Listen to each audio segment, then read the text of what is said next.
Друзья, я думаю, многие из вас замечали такую интересную деталь при переписке с девушкой и ловили себя на ощущении, что как будто бы тебе больше надо.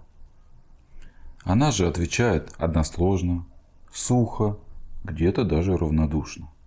Инициативу проявляет очень редко. В основном делаешь это ты. А если и проявляет, то сама же очень быстро завершает диалог. Да и вообще складывается ощущение, что ты тащишь его на себе. Ты предлагаешь и поддерживаешь различные темы. Ты пишешь много текста, она отвечает очень коротко. И это действительно задевает. Какие-то неравнозначные вложения, что ли. А ведь так хочется, чтобы девушка сама первая писала. Интересовалась, как прошел твой день. Рассказывала что-то интересное. Да и в конце концов сама предлагала встретиться. Назначала свидание. Чтобы не ты это делал, а она. Данная тема на самом деле давно у меня накипела. Так как на консультациях я читаю ваши истории и смотрю скриншоты переписок, которые вы мне присылаете. И это реально проблема. Но доносить каждому это довольно проблематично, потому что тема широкая. Поэтому в этом видео я и хочу донести, так сказать, общий вектор, общее направление, как правильно позиционировать себя в переписке с любой женщиной, чтобы вызвать у нее эмоции, чтобы она фантазировала о тебе и мечтала о следующей встрече и была ее инициатором. В конце, по традиции, я, конечно же, дам конкретные примеры, как переиграть девушку, чтобы у нее появилось это желание самой предложить тебе встретиться. Итак, почему девушка сухо отвечает? Почему она не проявляет инициативу? Главный вопрос.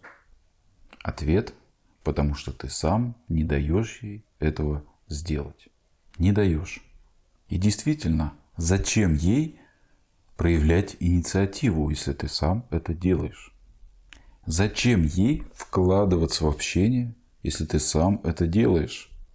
Давайте разделим переписку на 3 составляющих, очень важных. Эти факторы так или иначе влияют на баланс значимости, который в том числе работает и в виртуальном общении. Это количество общения, это темы переписок. И третье – это твоя модель общения. Да, как ты переписываешься. Первое – это количество. И это, пожалуй, самая большая проблема, которая существует в общении между мужчиной и женщиной. Тебя много, очень много. Мужчина просто не может остановиться, отвечает, когда очевидно, что этого делать не стоит.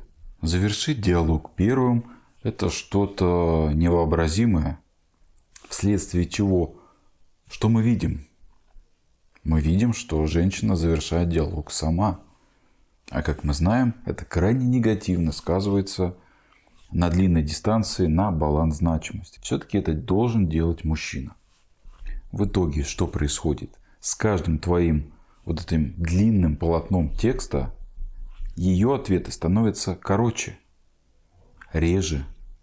И сводится к банальному «да», «нет», «наверное», «посмотрим», «позже напишу». Мужчина как бы не улавливает вот этот внутренний посыл девушки, что, мол, остановись, я уже наелась нашим общением, я сытая, дай мне это переварить все. А мужчина же берет ложку и говорит: на, жри еще. Какая основная причина данной ошибки? Это, конечно же, завышенная значимость к женщине. В силу чего она завышена? Я бы здесь разделил на 2 причины основных. Первая, чаще всего, это потому, что у мужчины очень скучная, однообразная, пустая жизнь. Отсутствием, в принципе, в своем окружении женщин, да, то есть малый трафик, никто ему не пишет. Соответственно, эту женщину да, которая ему соизволила написать, ответить или согласилась с ним встретиться, он уже и наделяет этим смыслом своей жизни. То есть он не автономен сам по себе. Ему нужен допинг. Допинг в виде этой девушки. Я думаю, каждый из вас слышал эту фразу, что семья – это смысл жизни. Для адекватной девушки – да. Для мужчины – нет. Для мужчины самое главное в жизни – это его дело. Это то, что он создает. Это то, к чему он стремится. Вторая причина, которая приводит к завышению значимости и к чрезмерной активности в переписке, это банально из-за красоты. К сожалению, большинство мужчин все еще при выборе руководствуется также эмоциями и инстинктами. По сути, это женская модель поведения. Хорошая девушка, покладистая, неинтересно, не привлекает. Какая-то серая мышка. Что-то там написывает мне, предлагает увидеться, как-то особо желания нет. Да, отвечаю сухо, коротко. А вот тут, при виде смазливого личика и аппетитной фигурки, у мужчины начинается слюноотделение. И мысли: а как же такая богиня обратила на меня внимание? И еще согласилась со мной встретиться. Идем дальше. Тема переписки. Здесь тоже все очень печально, потому что мужчина, пребывая какое-то долгое время в отношениях или даже непродолжительное, начинает воспринимать женщину как своего закадычного друга, приятеля. И начинает строчить ей обо всем буквально. Слать всякие мемчики, приколы, анекдоты, статусы, песни, видосы, разговоры о погоде. А как прошел твой день? Когда же иссякли эти темы, вследствие первого пункта, когда мужчина не может остановиться, в ход идут более такие темы о личном, о личных тайнах. А что у тебя на душе? О чем ты думаешь? Как ты относишься к этому или иному? Мужчина не понимает, что это очень опасная тропинка. И на ней легко ошибиться и провалить баланс. То есть, по сути, что мы получаем? Темы общения либо пустые, бессмысленные, скучные, через которые женщина, если получает какие-то эмоции, то лишь те, которые отталкивают. Да, тебя много, тебя избыток. Либо же темы пооткровенничать. А ты меня любишь или нет? А что у нас с тобой? А что ты планируешь потом? Данные темы в 90% случаев приводят к недопониманиям, конфликтам и выяснению отношений. Не забываем, мы сейчас говорим про переписку. А в силу завышенной значимости мужчину может задеть буквально любое слово. Любое отсутствие какой-то эмоции. Девушка не поставила смайлик, и мужчина уже озадачен. Его это задевает. Он воспринимает это за негатив. Да и вообще он все очень близко к сердцу воспринимает. Давайте посмотрим, какие здесь есть причины для того, чтобы мужчина выбирал такие неудачные темы для общения. Первое – это показать девушке, что она интересна для тебя и значима. Такое некое проявление любви и внимания. Да не нужна женщине твоя любовь. Она хочет сама тебе писать и ждать твоего ответа. Вон как оно работает. Даже если в твоей жизни произошли какие-то события, которыми ты хочешь поделиться, оставь ты эти темы для реальной встречи. Да, вам будет что обсудить. Ты донесешь эту мысль гораздо ярче, гораздо понятнее, чем ты будешь строчить вот такую портянку, подбирая нужные слова. А она тебе ответит окей, да, и ты обидишься на это. Третье.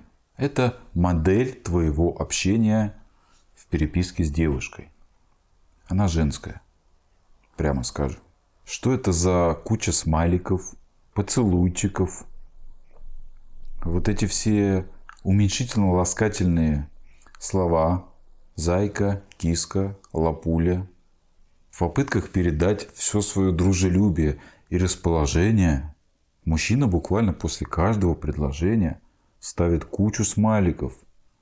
Все это гипертрофируется до такой степени, что когда ты решаешь написать какое-то сообщение, не содержащее каких-то обозначений твоих эмоций, то это сообщение уже воспринимается девушкой как какое-то сухое или даже негативное. А пожелание спокойной ночи или доброе утро каждый божий день, скорее выглядит как нуждаемость, давайте говорить прямо. Конечно, девушка скажет: ты такой милый, и потреплет тебя за твои розовые щечки. Мужчина, которого по-настоящему хочет женщина, не может быть милым. Милым может быть котенок или, на худой конец, парень во френд-зоне. Хочешь туда — вперед. Опять же, не стоит уходить в крайности. Проявление эмоций через смайлы вполне уместны, это нормально. Если вы провели какой-то насыщенный, яркий день, вечер, и на этой волне вечером пожелали друг другу спокойной ночи, это нормально. Просто не нужно это делать каждый день и превращать это в какой-то ритуал, какую-то привычку. Итак, главное правило для того, чтобы влюбить любую женщину по переписке, это нужно перестать с ней переписываться. Понятно, что я сейчас утрирую, но я хочу, чтобы вы поняли мою основную мысль. Не нужно превращать ваше виртуальное общение в некий аналог реального, живого общения, а потом еще и ломать голову, а соответствует ли мой реальный образ той манере и стилю, моих сообщений и СМС в переписке с девушкой. Это же глупо. Это не принесет нам никаких дивидендов в виде ее заинтересованности. А вот сделать ошибку и завалить баланс проще простого. Я советую воспринимать переписку как некий инструмент для донесения информации. Например, «Скоро буду», «Я опаздываю», «Подъезжаю», «Завтра в 5». Какие-то информативные, короткие, уточняющие сообщения. Это первое. И второе – использовать как эффективное средство для поддержания режима любви у женщины. В том числе через эмоциональный контраст, создание интриги и побуждение ее к действию через различного рода провокации. Здесь, конечно же, во втором варианте нужен опыт и практика, но конкретные некоторые примеры я сейчас дам. У вас произошла яркая и насыщенная встреча. Девушка на этой волне эйфории вечером тебе пишет. Ее буквально распирает от эмоций. И это нормально. Что мы делаем? Ни в коем случае не нужно присоединяться к ней и гипертрофировать это чувство. Это лишь завысит ее значимость, а нам это не надо. Ответь сдержанно. Да, было классно. Слушай, мне завтра рано на работу. Спокойной ночи. И добавь смайлик. Здесь как раз таки это уместно и даже необходимо. Советую держать в голове такую мысль интересную, что чем чаще ты встречаешься и проводишь время с девушкой, тем менее активна должна быть твоя коммуникация виртуальная с ней, переписка. И сдержание различного рода СМС. Так ты хотя бы на какую-то долю процентов компенсируешь завал баланса значимости, который ты наверняка провалил на встречах. Я, например, практически никогда не отвечаю на информационные СМС. Например, «Скоро буду», «Подъезжаю». То есть сообщения, которые не содержат знак вопроса, они в принципе не подразумевают того, что на них можно ответить. И я этим правилом пользуюсь. и весьма успешно и эффективно. Поверь, вполне достаточно того, что ты прочитал это СМС. Она увидела вот эти галочки, что прочитано. И адекватная девушка, она поймет, что ты увидел ее сообщение, ты прочитал. Раз не ответил, значит, ты все понял. И позже с ней сам свяжешься. Данный прием очень хорошо показывает себя на провокациях в побуждении к действию. Как пишет адекватная девушка о том, что она не сможет с тобой встретиться. Ее СМС строится следующим образом. Привет, я сегодня не смогу, у меня заболел котик. Но завтра у меня есть свободное время, условно в 5 часов. Тебе удобно? То есть статус она не сможет, причина заболел котик и предложение встретиться, собственно, в другой раз. И уточнение, а сможешь ли ты, что показывает уважение к тебе как мужчине. Как пишет токсичная девушка, которая склонна к инверсии доминирования, в том числе и в переписке. Да? Ее сообщение выглядит следующим образом. Я не смогу. Все. И смотрит на твою реакцию. 99% мужчин начинают ей строчить. А почему? А что случилось? А когда сможешь? Да, все. Уже идет завал. И выглядит как нуждаемость. Как здесь можно переиграть? Первый вариант. Мы читаем, но не отвечаем. Тут у многих из вас возникнет вопрос. А она ведь подумает, что мы обиделись? Не-не-не. Она пока наблюдает. Ждет твоей реакции. А поскольку она ее не получила, она обязательно напишет позже. Но хитрость заключается в том, что вопрос будет уже совсем на другую тему. Она тебя спросит, слушай, а вот вышел новый фильм, ты его не смотрел? Как тебе? И именно через этот твой ответ она увидит, обиделся ли ты на то, что встреча отменена или нет. И вот здесь мы уже отвечаем, как ни в чем не бывало. На позитиве. В идеале отвечаем через несколько часов, чтобы накрутить значимость. Да, я его смотрел, фильм клевый, обязательно сходи. И ставим смайлик. Здесь он как нельзя уместен. Что мы сделали? Мы показали, что нас это событие вообще не задело. У нас продолжается своя жизнь, да, какие-то свои дела. Все, продолжаем общение. Но следующую встречу должна назначить она. Это важный нюанс. Второй ход. Как мы можем еще переиграть? Девушка пишет, я не смогу. Мы тут же ей отвечаем, но темы встречи не касаемся. Мы пишем по другой теме. Да, но опять же, чтобы не выдумывать, возьмем сообщение с фильмом. Ты уже сам ей пишешь. Слушай, вот сегодня хотел посмотреть фильм с таким-то названием. Да? Ты не смотрела, как тебе? Стоит смотреть, скачивать? Ставим смайлик. И она тебе отвечает, ну да, стоит или нет, не стоит. Все. Мы больше не пишем, пока она сама не проявит инициативу. А она ее проявит, потому что не получила этой реакции на то сообщение об отмене встречи, и ее это задевает. Формируется ощущение незавершенности. Я думаю, ход мыслей вы уловили. У многих может возникнуть вопрос.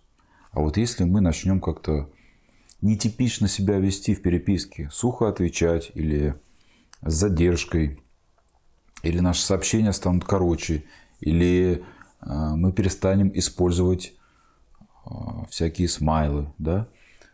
Что если девушка начнет нам это предъявлять?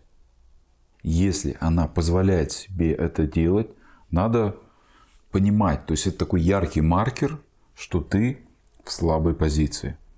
И резкая смена твоей манеры общения, естественно, вызывает вопросы. А не боится она их задавать, потому что отсутствует страх потери. Все просто. Следовательно, нужно менять плавно. А лучше всего это наиболее правильное решение изначально, когда ты только познакомился с девушкой, общаться с ней в переписке довольно сдержанно. И уже в дальнейшем, в зависимости от того баланса значимости, который складывается в реальности, ты уже можешь регулировать степень активности и влияния именно уже в виртуальном общении по СМС. Распределение вложений ведь абсолютно так же работает и здесь. Поменьше болтай. Не знаешь, что написать? Промолчи. Выжди паузу. Ответь позже. Заверши диалог первым. Импровизируй. Но на встрече будь дружелюбным, активным. Да? Создаем контраст. Просто уменьшив инициативу, ты способен сразу же повысить внимание и интерес к себе любой женщины. Это твой козырь в рукаве. Бери и пользуйся.